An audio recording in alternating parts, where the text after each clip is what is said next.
জীবন কখনোই কারোর জন্য থেমে থাকে না, তাই যে স্বেচ্ছায় থাকতে চায় তাকে যত্ন করে আগলে রাখুন, আর যে চলে যেতে চায় তাকে জোর করে ধরে না রেখে এগিয়ে দিন। কারণ জোর করে আর যাই হোক কারো মন পাওয়া যায় না। কাউকে ভালোবাসুন, যত্ন করুন, এতে কোনো সমস্যা নেই, কিন্তু অন্যের উপর ভরসা করে নিজের গোটা পৃথিবী সাজাতে যাবেন না। কারণ কেউ যদি জানতে পারে আপনি তার প্রতি দুর্বল, তাহলে সে বারবার আপনাকে আঘাত করবে, যেটা আপনার মেনে নিতে কষ্ট হবে। আর আপনি যদি নিজের আত্মসম্মান, মানসিক শান্তি এবং নিজেকে গুরুত্ব দিতে শিখে যান, তাহলে এমন কারো ক্ষমতা নেই যে আপনাকে আঘাত করতে পারে।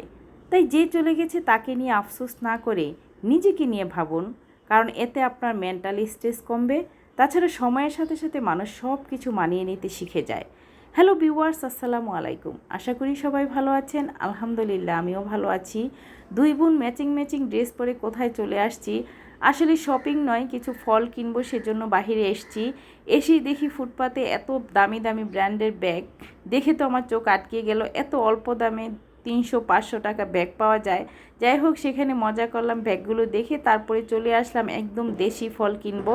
কারণ এখানে এসে একদম গাছের তাজা ফ্রেশ কাঁঠাল পেয়েছি। আমি তো দেখে কাঁঠালগুলো মুগ্ধ হয়ে গিয়েছি, কারণ সিজনের লাস্টে এত সুন্দর কাঁঠাল পাবো চিন্তার বাহিরে। কাঁঠাল নিয়েছি, পেয়ারা নিয়েছি, লটকন নিয়েছি, সব ছিল দেশি ফল।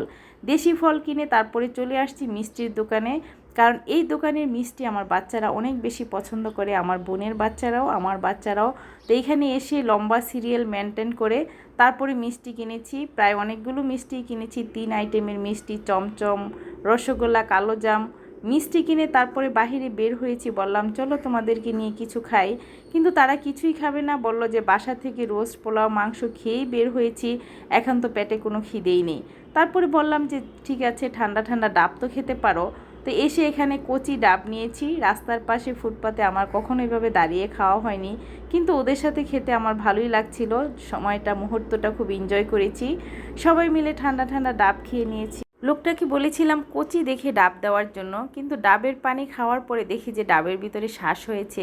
তবে ডাবের শ্বাসও আমার খেতে বেশ ভালোই লাগে। তারপর এখানে দাঁড়িয়ে আবার সবাই মিলে ডাবের শ্বাস খেলাম। আসলে সবাই যখন একসঙ্গে কোথাও ঘুরতে, বেড়াতে বা শপিংয়ে আসি তখন খুব ভালোই লাগে। বাহিরের খাবার তেমন একটা না খেলেও এইসব খাবারগুলো খেতে ভালো লাগে। তো ওদেরকে বললাম যে ডাব যেহেতু খেয়েছো, চলো আমরা আইসক্রিম খাবো। বললো যে না, এখানে আর আইসক্রিম খাবো না, বাসায় নিয়ে যাব, বাচ্চাদের নিয়ে একসঙ্গে খাবো।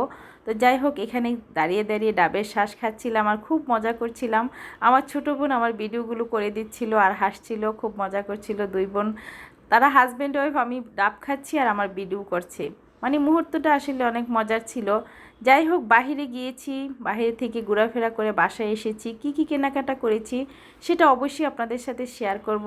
আর আপুর ভিডিওটা যদি ভালো লাগে প্লিজ একটু শেয়ার করে দিবেন পরবর্তী ভিডিও দেখার জন্য।